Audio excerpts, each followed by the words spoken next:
Once upon a time, in the dusty heart of a village where the rivers whispered secrets and the baobab trees stood as silent witnesses, lived a girl named Nia.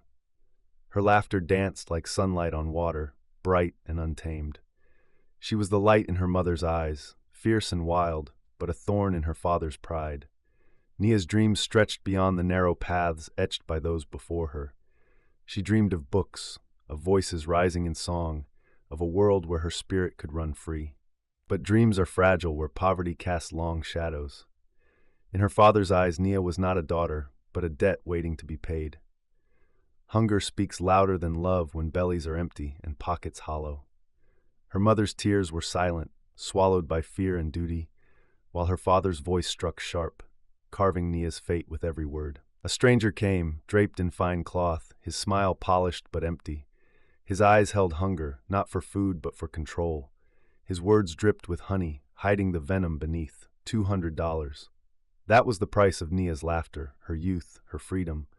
A sum too small for a life, yet heavy enough to drown her family's conscience. The deal was sealed with words sharp as knives, slicing through Nia's heart, leaving wounds deeper than any blade. She was handed over not with blessings, but with the cold grip of betrayal. Her heart, once cradled by the hands that rocked her to sleep, now bruised by the same hands that sold her. No soft beginnings, no gentle farewells, just the harsh truth of a girl traded like cattle, her fate sealed by the people who should have fought for her. Nia entered a home colder than the coins that bought her.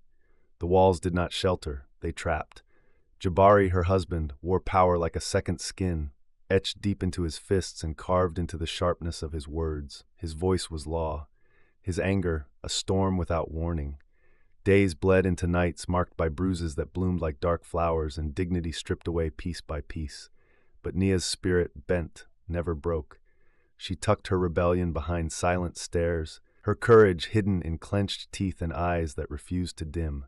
Back in her family's home, laughter echoed, fed by the very money that sold her. They silenced guilt with words wrapped in tradition, dressed betrayal as honor. "It is for your own good," they whispered to themselves, blind to the girl they had turned into a shadow. The village knew. Whispers slithered through doorways, soft as snake tongues, but no one spoke aloud. Society wrapped its arms around the abuser, comforted by the illusion of normalcy, leaving Nia to battle the darkness alone. Yet even in darkness, sparks can ignite. Nia found one in Amina, an old woman with eyes like dying embers but a spirit that refused to be snuffed out. A healer whose past was stitched with scars, each one a story, each one a lesson. Amina taught Nia that names have power, that silence is not always surrender, and survival is more than breathing. She spoke of women who carved freedom from stone, who wove defiance into the threads of their fate. Nia listened and learned. She found strength not in revenge but in truth, in the fire that lived in her words. She stood before Jabari not as his possession but as herself. "You do not own me," she said, her voice a blade honed by pain and sharpened by defiance. His fury roared, fists flying, but his control wavered. He could bruise skin but not break the soul that refused to bow. The village watched from behind cracked doors, silence roaring louder than any scream. The tension grew, thick as the air before a storm. Betrayal ran deep, rooted in the soil of tradition, watered by fear. But Nia's defiance grew taller, stronger, unafraid of the shadows it cast. The festival roared with life, drums beating to drown forgotten sins, voices rising to mask truths buried deep. But Nia did not forget. Rage burned in her chest, a fire kindled by Amina's wisdom, stoked by years of silence. She stepped into the heart of the crowd, her voice sharp as a blade, slicing through the noise. "For $200 they sold my body but not my voice." Silence hit harder than any drum. Faces turned, eyes wide with disbelief, shame, and fear. Words rippled like thunder, shaking walls built from tradition and lies. Jabari's face twisted, his pride wounded deeper than his honor. He lunged, fury driving him, fists ready to silence what he could not control.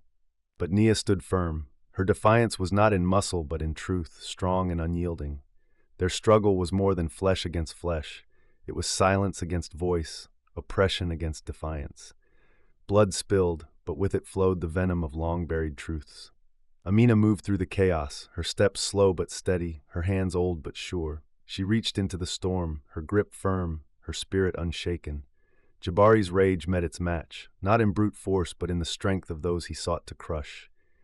He fell, not by accident, not by fate, but by the weight of his own darkness, dragged down by the voices he tried to bury. The crowd watched, breath held, hearts pounding. Tradition trembled, truth roared, and in the dust where Jabari fell, a new story began. One written not with fear but with courage, not with silence, but with voices that refused to be drowned. The village woke from its slumber, shadows peeling back to reveal truths long ignored. Faces once proud now turned away, eyes heavy with the weight of silent complicity.